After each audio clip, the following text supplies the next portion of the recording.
Tell me like a Hellcat.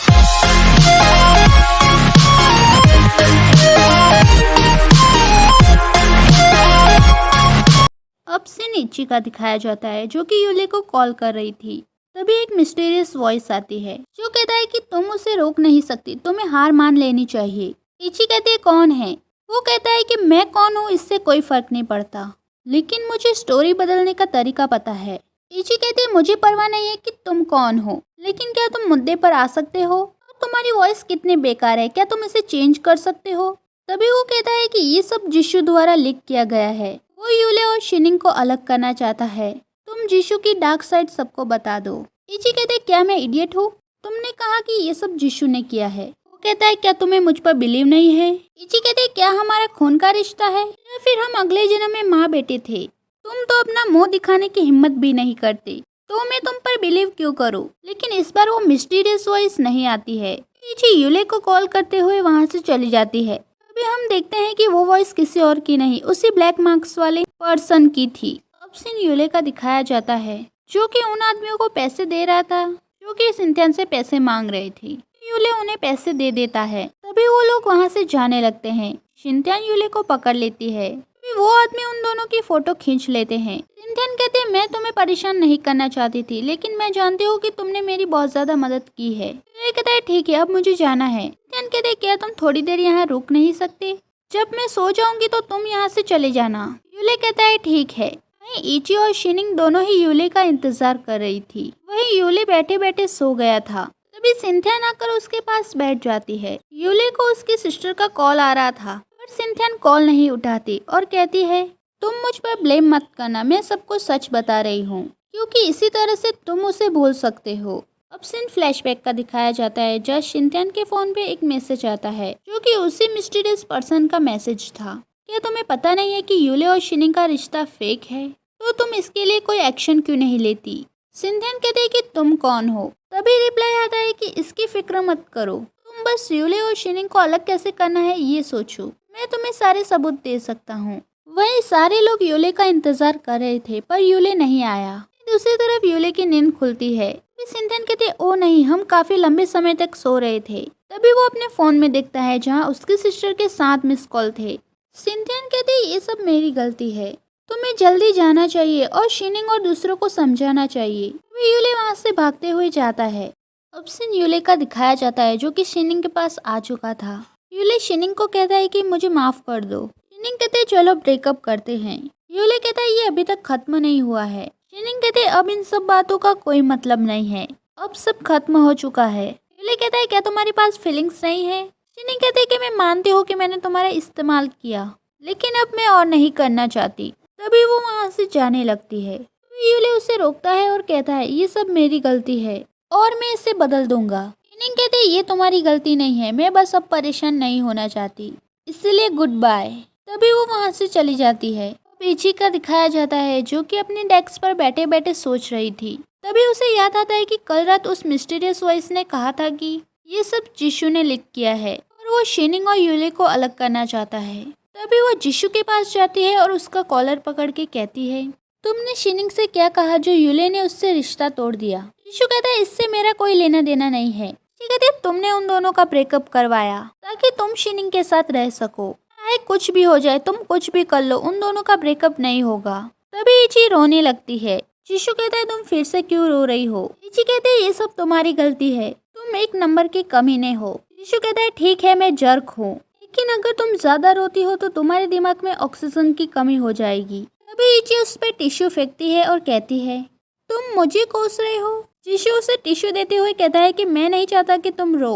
इची उसके हाथ में पकड़े हुए टिश्यू से अपनी नाक पोंछ लेती है वहाँ से भाग जाती है। जिशु का दिखाया जाता है जो कि अपनी गाड़ी से इची का पीछा कर रहा था। कहता है क्या तुम्हें भूख नहीं लगी? इची कहती है मुझे नहीं खाना। फिर उसके पेट से आवाज आती है। इची कहती है ठीक है, लेकिन तुम्हें पे करना होगा। तभी वो दोनों वहाँ से चले जाते हैं। अभी हमें वही मिस्टीरियस पर्सन दिखाया जाता है जिसने ब्लैक मार्क्स पहना हुआ था, जो कहता है कि जिशु तुम लोगों की परवाह करने लगे हो, तुम सच में बदल गए हो। अब से इची और जिशु का दिखाया जाता है जो दोनों घर आ चुके थे। जिशु कहता है ज्यादा सैड मत होना। फिर जेफाई वहाँ आ जाती है, कहती है कि मैं काफी खुश हूँ, यूले और शिनिंग अलग हो गई। इची कहती है कॉन्ग्रेचुलेशन। उन दोनों का ब्रेकअप हो गया। जीफे कहते तुम्हें ज्यादा सैड नहीं होना चाहिए क्योंकि हमें उसके करियर को सपोर्ट करना चाहिए।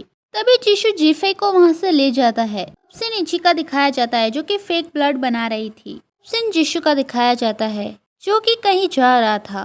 तभी इची उसे मैसेज करती है कि स्क्वायर वाटर फाउंटेन पर मिलो और जल्दी आना। तभी जीशु अपनी गाड़ी घुमाकर वहां जाने लगता है। तभी इची जीशु को कॉल करती है और कहती है तुम कहाँ हो, क्या तुमने मुझे बाहर मिलने के लिए नहीं बुलाया था? जीशु कहते तुमने मुझे वाटर फाउंटेन पर बुलाया, वैसे तुम कहाँ हो? इची कहते मुझे लगता है कि मैं तुम्हें देख सकती हूँ। इची कहते हैं मैं यहाँ हूँ। जीशु कहता है हाँ। तभी वो देखता है एक ब्लैक मार्क्स वाला इंसान इची की तरफ बढ़ रहा है और उसके हाथ में डंडा है। तभी जीशु इची को बचाने के लिए भागता है और जैसे ही वो आदमी इची को मारने वाला था जीशु उसे रोक लेता है और दोनों के बीच में फाइट स्टार्ट हो जाती है। जीशु उस आदमी को धक्का मारकर इची को वहां से ले जाता है। जीशु कहता है क्या तुम ठीक हो? इची कहते हैं मैं ठीक हूँ लेकिन उसने तुम्हें मारा, क्या तुम ठीक हो? तभी वो आदमी तेजी से बाइक लेकर आता है। जीशु इची को साइड में धक्का मार देता है। वो आदमी वहां से निकल जाता है। तभी जीशु इची के पास जाता है और कहता है साउची क्या तुम ठीक हो? मुझे माफ करना, ये मेरी गलती है, मैं तुम्हें हॉस्पिटल ले जाता हूँ। इची कहते हैं मैं ठीक हूँ, जो मेरे पर लगा है वो फेक ब्लड है। तभी जीशु इची को गले लगाता है और कहता है ये अच्छा हुआ कि ये नकली है और हर किसी का एंड सैड नहीं होता और ऐसा समय आएगा जब हम लकी होंगे। फिर वहाँ पर लिखा हुआ आता है कि इस चैप्टर का एंड हुआ, क्या आप इसे रिलीज करना चाहते हैं या नहीं? तभी इची इसे क्लिक करने के लिए जाती है पर क्लिक नहीं हो रहा था। वो वहाँ से गायब हो जाती है और फिर से बस स्टॉप पे आ जाती है। दूसरी तरफ जीशु भी अपने घर पर आ चुका था। तभी वो भागते हुए बाहर जाता है और इची को कॉल लगाता है और कहता है कि तुम कहाँ हो? इची कहती है मैं बस स्टॉप पे हूँ। जीशु कहता है वहीं पर रुकना, कहीं जाना मत। तभी जीशु इची के पास आ जाता है पर इची नीचे बैठकर खा रही थी। जीशु कहता है तुम ये क्या कर रही हो? मुझे भूख लगी है इसीलिए मैं खा रही थी, वैसे आप यहाँ क्या करने के लिए आए हैं? जीशु कहता है दरअसल नॉवल की दुनिया में जो जीशु है फिर उन दोनों को किसी का कॉल आता है। वो कहता है कि जीशु पर किसी ने साहित्यिक चोरी का आरोप लगाया है और उसने कहा कि उसके फैन फैक्शन की चोरी की गई है, खास करके वो जो अभी अपलोड की गई है। फिर जीशु से कहती है मुझे माफ करना, दरअसल वो फैन फैक्शन मैंने लिखा था। जीशु कहता है मुझे पता है। कहती है आपको कैसे पता चला? जीशु कहता है क्या ये वही है? तभी इची को उसके फ्रेंड का कॉल आता है। जो कहती है कि मिस्टर जिया ने तुम्हें कंपनी बुलाया है। तभी जीशु वहाँ से चला जाता है। जीशु का दिखाया जाता है जिंगशिंग उसे साहित्यिक चोरी के बारे में बता रही थी। वो बता रही थी कि सबसे पहले 40% चोरी किया गया, उसके बाद 60% और उसके बाद 80%, लास्ट में पूरा का पूरा कॉपी किया गया है, इसलिए हम इसे साहित्यिक चोरी कह सकते हैं। हमें जल्दी ही कुछ करना होगा, जल्दी ही शान हैंग यहाँ आ जाएगा। वो प्रोग्रामिंग डिपार्टमेंट का मास्टर है। लूसी कहता है क्या तुम किसी और को नहीं बुला सकती थी? जिंगशिंग कहते हैं मुझे पता है लेकिन मेरे पास और कोई रास्ता नहीं था। इची का दिखाया जाता है जहाँ मिस्टर जिया इची को डांट रहे थे, जो कह रहे थे क्या तुम्हें पता है कि हमने इसके पीछे कितना समय बर्बाद किया है? इची कहते हैं जीशु ने चोरी नहीं की, उसे इसमें फंसाया जा रहा है और मैं इसका पता लगा के रहूंगी। वहीं दूसरी तरफ शांग हैंग जीशु के पास आ चुका था। कहता है कि मैंने तुम्हारा अकाउंट चेक किया है और मुझे कुछ सबूत मिले हैं। जीशु कहता है सबूत?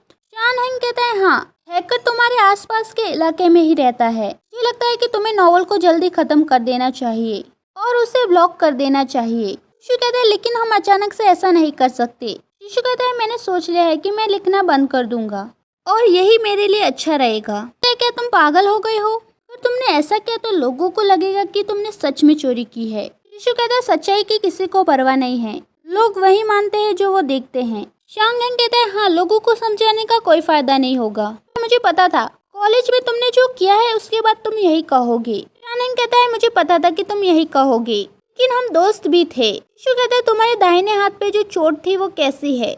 सीन फ्लैशबैक का दिखाया जाता है जहाँ लूसी और शांग हैंग ड्रिंक कर रहे थे। अभी तीन आदमी एक लड़की को छेड़ते हैं। लूसी वहाँ जाने की कोशिश करता है, शांग हैंग उससे रोक लेता है। कहता है वो तीनों गैंगस्टर लग रहे हैं इसलिए हमें मुसीबत में नहीं पड़ना चाहिए। तभी जीशु वहाँ आ जाता है और उन तीनों को उस लड़की को परेशान करते देख जीशु उस लड़की को बचाता है। तभी वो गुंडे जीशु को मारने के लिए जाते हैं।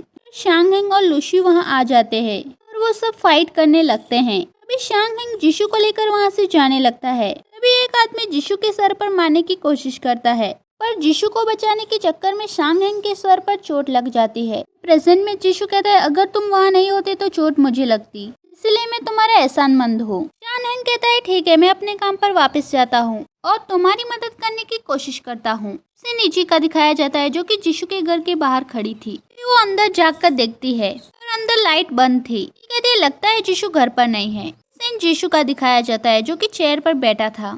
इची भी वहाँ से जा रही थी, तभी उसकी नजर जीशु पे पड़ती है। वो जीशु के पास जाती है और कहती है मैं यहाँ तुमसे माफी मांगने के लिए आई हूँ। जीशु कहते हैं तुमने तो पहले ही मुझसे माफी मांग ली थी। ये कहती है मैं जानती हूँ कि तुमने वो सब नहीं किया और मुझे ये भी नहीं पता कि ये मैंने किया है या नहीं, लेकिन तुम इसके बारे में कैसे जानते हो। तभी एपिसोड खत्म हो जाता है। नेक्स्ट एपिसोड के लिए like share and subscribe and thank you for watching full video.